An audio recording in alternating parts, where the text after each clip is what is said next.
Last week I promised you a bit of a show and tell this week. My idea is to share with you my very first welded metal sculpture and the process of how I learnt the rudiments of welded sculpture. First of all though, two little bits of background information. If you knew me back in the day, and back in the day could be any time between very little until probably 30, you would have remembered me not as someone who was exactly Neil the handyman. You know, as a kid at school, by way of example, I managed to evade all those, for some people exciting, for me what seemed to be tiresome tasks of helping my dad doing odd jobs around the house, because, well, my brother was a little bit older, much more adept at those sort of things, and early on I'd kind of staked my claim to total incompetence and clumsiness by falling into the swimming pool when I was trying to clean it. You know, let's be honest, how hard is it to push one of those sort of suction broom things along the bottom of a swimming pool? But I didn't manage it. So, you know, if I could fall in cleaning the swimming pool, my father obviously wasn't going to risk me changing a plug or worse. So, no, I wasn't by nature that kind of potential handyman child, and it really held no interest for me at all. And as I've mentioned before on this channel, I'd started doing sculpture by way of, as a means of language acquisition. I did a bit of wood carving, which required no detailed sort of technical ability, certainly the way I was doing it. And when I arrived in Sao Paulo, I didn't have any plans, but as I've mentioned before, I saw this chap lugging some sculptures around. I got chatting, and Marcelo and I turned out we had quite a lot in common, football and beer. He invited me to do some sculpture. Now, all that I've mentioned before, now it's time to show you the very first sculpture I produced, and here it is. It's a sort of abstract bird. You can see a tail feather indentation there. It's a sort of bill, and, well, it is what it is. Now, how did we start learning to produce welded sculptures with Marcelo? Well, his strategy really was one of simplifying things. The first thing he taught us was how to make little points, sort of blobs, and if you made enough of those blobs, you sort of, that one piece of metal stuck to the other. Essentially what you're doing, without going into great detail of welding, is you're holding two pieces of metal close to each other. You have a welding rod. It creates an electrical current. The rod, there's a small gap between the rod and the metal you're welding together. I guess the electrons jumping through the gap produce enormous amount of heat. There's a flux inside the welding rod, which is covered with a sort of a ceramic coating, and the metal on the two pieces that you're joining together and the flux all heat up and melt together and form a nice little blob, which is a join.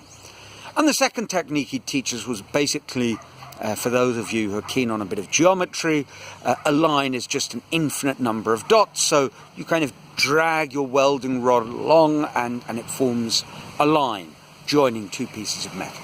So he'd get you started doing that, and you'd do enough dots and enough lines until you could comfortably produce dots and lines. He'd then introduce you to a few of the cutting tools. He had a lot of scrap metal, so you'd cut a handful of scrap pieces, and he'd invite you to just join them together in a way that seemed appealing. Not overthink it, just as a way of practicing joining bits of metal.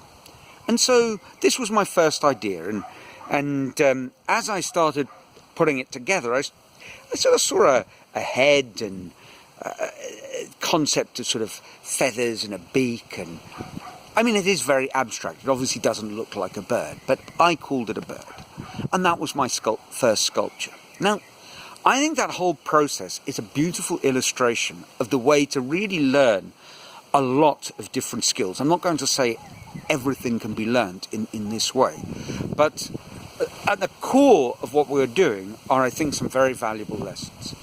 The first is you need to reduce all the multifarious techniques that might be required in doing something to the smallest possible set that you need to get started. And in this case, it was how to make a blob that can join two bits of metal together with your welding rod, and then how to drag the welding rod next to two bits of metal to form a line of weld. Now, I simplified. To be fair, there's a couple of little tricky points, stumbling blocks in those very, very basic techniques. And the first is that the mask that we're using at the time, you didn't have any of those lovely self-darkening photoelectric sort of modern welding masks. They were the old-fashioned kind that you'd see in the movies with like that very black grill, and it was joined, there was like a little hinge, and you'd sort of flick it down and it would cover your face, and then you'd spark up an arc so that you could see what you're doing. And there were certain difficulties because really it changes your vision absolutely in quite a disorientating sort of way. It's not anything like this, but it's sort of analogous to when you learn to dive underwater, and your perception of distances and relationships really gets muddled up because of the different medium that you're moving around in water. And this is the same sort of thing, well, completely different, but analogous in that you get very disorientated because you can't actually see what you're doing. You can almost see, but you can't quite. The other thing is, as I mentioned, that these electrons flow through the welding rod, but if your welding rod is too far apart, there's no connection, no current, the electrons kind of can't jump. And if it's too close, basically your welding rod gets glued onto the metal surface, sort of gets bound with the electrical current, and it's quite difficult to deal with. So it took probably an evening of practice to sort of get the hang of that, and then it was a few weeks of I was going twice a week, a few weeks of learning how to cut things safely and deciding how to join them, polishing it, and eventually after a month of my lessons I had this little piece, and it was very encouraging for me. So simple, reduce the techniques to the absolute minimum necessary, and I think that is vitally important. And then the second thing is start doing something with no real vested interest in the outcome. Just start practicing. And for me, for this process of welding, it meant that after a month, I realized that technically it wasn't something that would be impossible to do, and practically I could produce something. And it was quite amazing to produce a welded object that was solid, that held together, and that made me feel, made me think of something. So I think that is the essence, the beginning process is reduce things to minimum, the minimum technical set, and set yourself an unfailable objective. I suppose if you're learning to play a song on a guitar, it's the minimum number of kind of chords, the simplest possible rhythm, and a song that literally, anybody very quickly will produce something that is recognizable to give you that incentive to progress. You know, like children learning to play the piano, playing Twinkle Twinkle Little Star. You know, minimum number of notes, minimum rhythmic difficulty, immediately recognizable result that will kind of hook you in.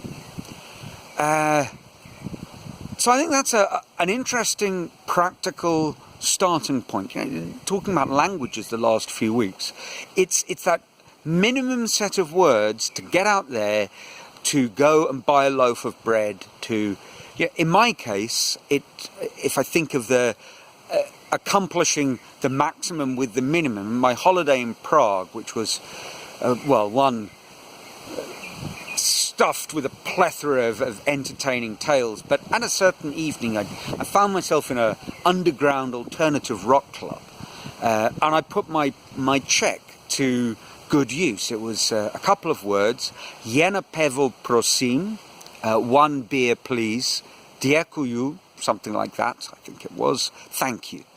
Then I discovered the beer was about 11p for a 600ml bottle of Urkel, which is fantastic beer. So I adopted a new approach, which was Jedna pivo prosím, and I sort of made a hand motion for a case, and they realized that I wanted to buy beer by the caseload. And with those 4 words, prosím, pivo, děkuju, a case of beer and some loud rock music, I suddenly had a table full of friends and a wonderful evening. So I think that's it. Reduce stuff to the bare basics so that you can get started. Reduce the technical challenge to something that is stripped down, simplified, but will work.